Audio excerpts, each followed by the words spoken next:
निवडणुका जिंकल्या कशा जातात, लोकांचा कौल मिळवतात कसा, आणि कधीकधी तब्बल 65% मतं मिळवूनही एखादी जागा हातातून कशी काय निसटते, हे एक मोठं राजकीय कोड आहे, नाही का? याच कोड्याचं उत्तर शोधण्यासाठी आज आपण अकोले मतदारसंघाच्या राजकारणात जरा खोलवर डोकावणार आहोत. चला तर मग सुरुवात करूया.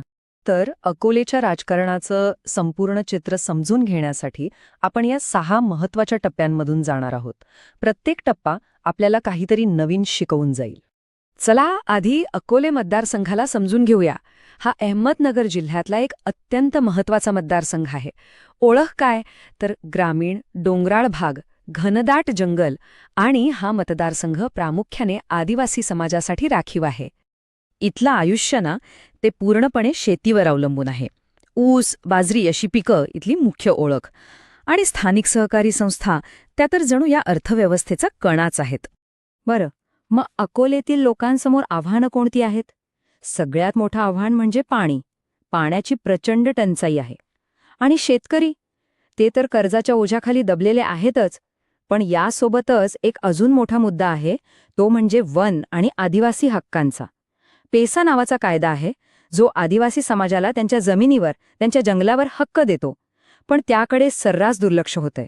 आणि मग सरकारी दीर्घाईमुळे अर्धवट पडलेले प्रकल्प आणि हाताला काम नसलेले तरुण, हे प्रश्न तर आहेतच. आता वळूया मतदारसंघाच्या राजकीय स्थितीकडे. इथलं राजकीय तापमान नेमकं काय सांगतंय ते पाहूया. अकोलेच्या राजकारणातून आपल्याला 3 अगदी स्पष्ट संकेत मिळतात. पहिला, एक काळचा जो अभेद्य गड मानला जायचा, तो आता दुभंगला आहे. त्यामुळे एक राजकीय अनिश्चितता आली आहे. दुसरा, इथल्या मतदारांसाठी दिल्लीत काय चाललंय यापेक्षा गावात पाण्याची टाकी आली की नाही हे जास्त महत्वाचं आहे. आणि तिसरा संकेत म्हणजे प्रशासनाच्या चुकांमुळे जी निराशा पसरली आहे ना, तीच विश्वास जिंकण्याची सगळ्यात मोठी संधी आहे. चला आता जरा आकडे बोलूया. ह्या मतदारसंघाची निवडणूक रचना आणि मागचे निकाल काय सांगतात ते बघूया. हे आकडे बघा. हे अकोलेचं निवडणूक गणित स्पष्ट करतात.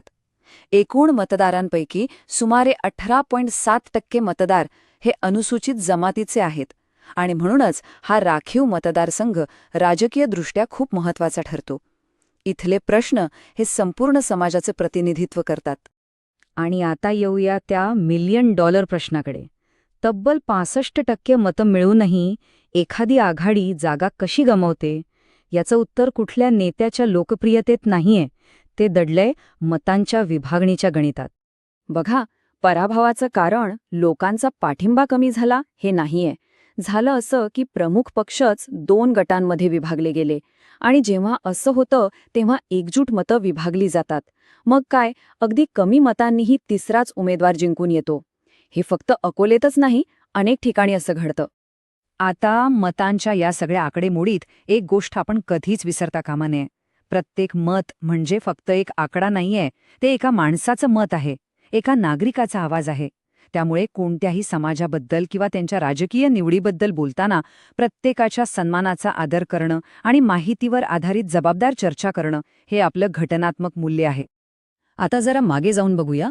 अकोलेतील मतदारांनी गेल्या काही दशकांमध्ये कसा कौल दिलाय ते समजून घेऊया. गेल्या 30 वर्षांत अकोलेच्या राजकारणाने अनेक वळणं घेतलीयत. बघा, सुरुवातीला काँग्रेसचा प्रभाव होता. त्यानंतर राष्ट्रवादी काँग्रेसने जवळपास 2 दशक वर्चस्व गाजवलं. आणि मग 2014 नंतर भाजपच्या दमदार एंट्रीने इथली सगळी राजकीय समीकरणच बदलून टाकली. या आकड्यांवरून एक गोष्ट स्पष्ट होते. इथला जनादेश खूप चंचल आहे.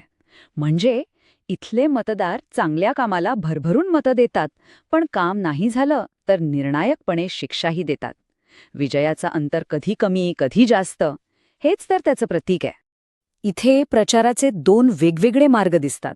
एकीकडे राष्ट्रीय मुद्दे, मोठ्या योजना, तर दुसरीकडे थेट गाव पातळीवरचे प्रश्न, म्हणजे पाण्याचा टँकर, ग्रामसभेचे हक्क. अकोलेसारख्या मतदारसंघात जो प्रचार लोकांच्या रोजच्या जगण्याशी जोडलेला असतो, तो जास्त प्रभावी ठरतो. हे अगदी साहजिक आहे. तर मग लोकांचा विश्वास जिंकायचा असेल तर काय करायला हवं? यासाठी एका व्यूहरचनेवर बोलूया, जी पूर्णपणे प्रशासनावर आधारित आहे. या चतुर्मुख आराखड्याचे 4 मुख्य आधारस्तंभ आहेत. पहिला, आदिवासी अस्मितेचा सन्मान आणि त्यांच्या हक्कांचं संरक्षण, दुसरा ग्रामीण विकास म्हणजे पाणी, कर्ज, पिकाला योग्य भाव. तिसरा महिला आणि तरुणांसाठी ठोस संधी. आणि चौथा सध्याच्या प्रशासनाच्या चुका लोकांसमोर आणून एक उत्तम व्यवस्था देण्याचं वचन. आणि या सगळ्याचा गाभा काय? तर विश्वास. विश्वास हा केवळ शब्दांनी नाही तर जबाबदारीने केलेल्या कामातून, पारदर्शकतेतून मिळवला जातो. चला, आता अकोलेच्या या संपूर्ण राजकीय कथानकातून आपल्या भारतीय लोकशाहीसाठी काय मोठे धडे मिळतायत यावर थोडा विचार करूया. सगळ्यात मोठा धडा हा आहे की राजकारण आता खूप स्थानिक झालंय.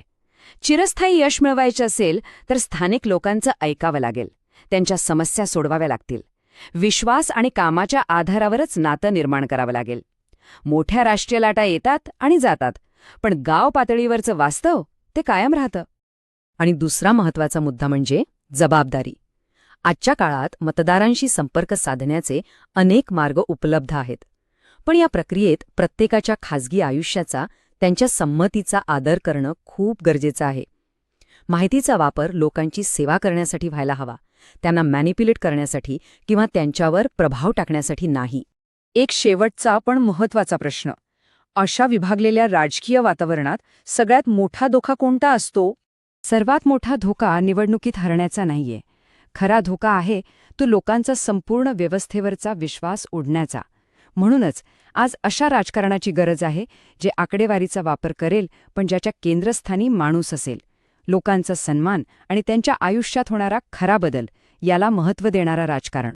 तर जर तुम्हाला लोकाभिमुख नेता व्हायचं असेल आणि आपल्या मतदारसंघाचा खऱ्या अर्थाने विकास करायचा असेल तर blueprintstrategies.ai शी संपर्क साधा.